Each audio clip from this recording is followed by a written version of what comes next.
Hello to the Bedini group and the YouTube viewers. What I want to show you in this my new video, it's my last result on the SSG Bedini Simplified School Girl device. Okay, I will start with data of my start battery. First of all, my start battery. My start battery is a 12 volt 4Ah capacity. It's a lead acid battery, sealed lead acid battery, and I'm showing you now the voltage of my start battery. It's a 12.32. Then I show you the ampere meter. I'm measuring in the range of 10 amperes. Currently I'm measuring 0.12 amperes. 0.12 amperes are needed to run my following setup, my following system. Okay, then I will show you next measuring devices of my charging batteries. Charging battery. I have here flooded lead acid battery, voltage 12 volt, 5Ah capacity, and I am measuring right now 1179 volts of voltage of my charging battery. And here you see on this amperage meter 0.03 amperes, which are going to my charging battery. So my input is 0.12 ampere to system, and my output 0.03 ampere. And if you ask me, is the battery is charging? Yes, it's charging. It should take a little bit time. And then you will see wheel is spinning continuously. I started with 11.66. Okay, it takes some time to charge. I will show you. It takes some time to charge. I will show you the wheel and how fast it's spinning. You see this black, it's a color of the wheel, and the brown, it's a color of the bounding material to hold the magnets. It's only one area on my wheel where I use another color, so you can probably measure how fast my wheel currently is spinning, approximately. I will hold the camera for 1 minute, so you calculate how fast how fast is the wheel spinning. Currently I do not have measuring device to test the speed of the wheel, but maybe in the future, who knows. And the wheel spins continuously. The wheel spins continuously. Okay, let's look at our voltmeter. Okay, we have 11.8 volts. This is the voltage of my charging battery. So the voltage has increased. So my charging battery charging the whole time. Okay, I will give you some if people's who are watching this for first time are asking if the system a self-runner, the answer is no, and I will show you why. I stop the current in my circuit. I stop it, power switch off, I stop the wheel,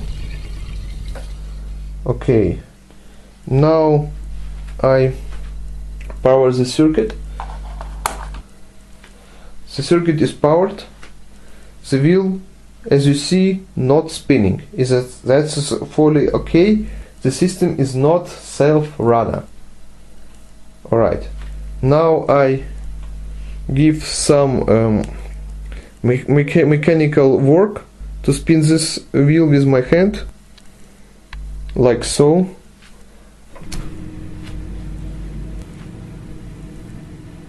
Okay, now the wheel is spinning. Let's look to the voltmeters of my start battery. Current of my voltage of my start battery 12.32. The amperage of the current measuring of my start battery is 0.12 amps. Okay, let's have a look to the charging battery. You see here the voltage of my charging battery, it's now 11.78, and the current which going to my charging battery is 0.0304. It should take some time to adjust, because when I only move my wheel without anything connected to the wheel, without anything connected to the coil, the wheel spins for 2 minutes without any additional energy. So it just is very important to adjust the system as can be done possible. So you should think first about wheel, which force I work against, and what I should do to make this wheel spins as more as it possible without any additional input in this whole system. So I have this setting. I set up my wheel for this, and then when I set up my circuit, it's very important to set up the resistance. I use following resistor. Hope you can see it. I use following resistor. I have found out that if you use a low resistance, the amperage to run the wheel is higher. At my 12 test, which I have done already, my spending of the current was 0.2628 amps. And the idea, I think, to get following setup, that the power drawing from your start battery should be as minimum as it possible, and the power output to the charging battery as maximum as it possible. At my current setup, I managed to get 0.03 amps as a current to my charging battery, and as a input, as a power drawing from my start battery, I got 0.12 amps. So you can calculate how effective it is, but do not forget we're working with something different. This is not a standard circuit setup. It's not some standard electrical.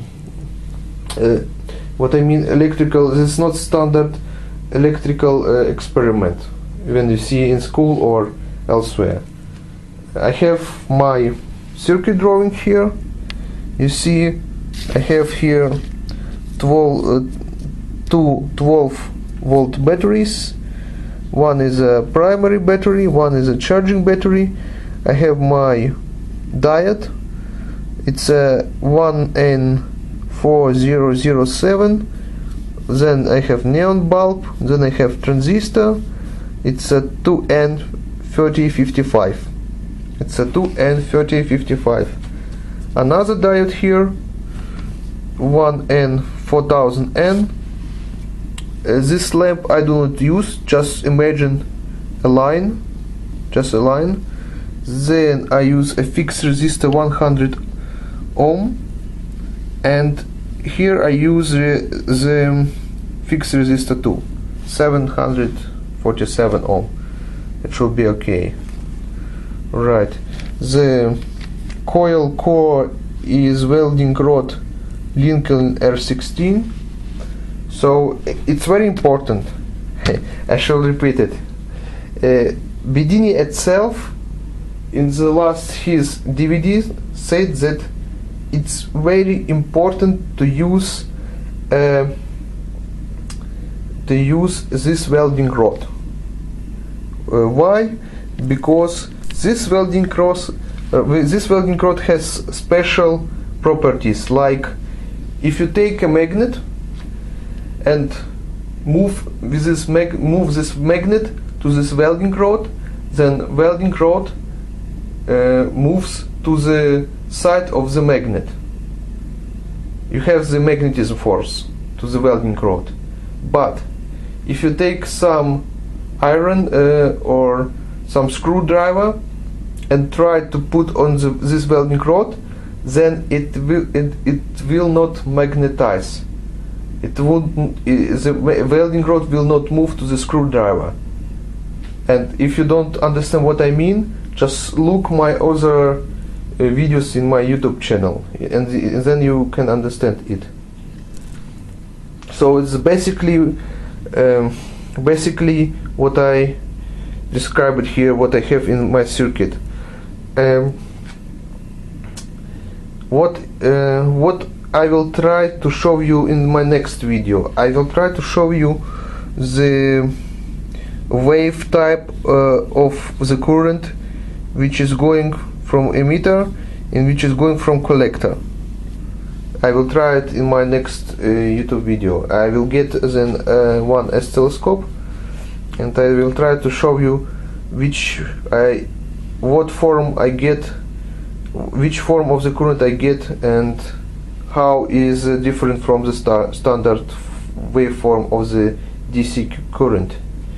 Because I think I working here with not standard wave impulse form of the DC current, because wheel is spinning continuously, my battery charging 11.81 volts voltage of my charging battery. I have continuous power current which going to my, not power, I mean current, which going to my charging battery. Then I have here measuring of my start battery, it's 12.31 volts. Then I have the amperage of my start battery, it's 0.12. So system operates as it should be currently, and I hope it will take 2 days, maybe least, I don't know exactly, to charge this battery.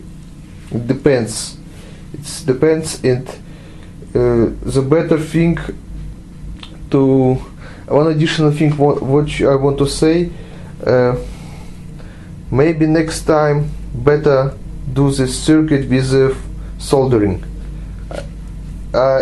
In this whole time I got some little I got some further advancement in the soldering experience, and probably my next system will be fully with the soldering, not with these loose connections like here. And which next point I want to bring, last point which I want to bring, is for the development of such system.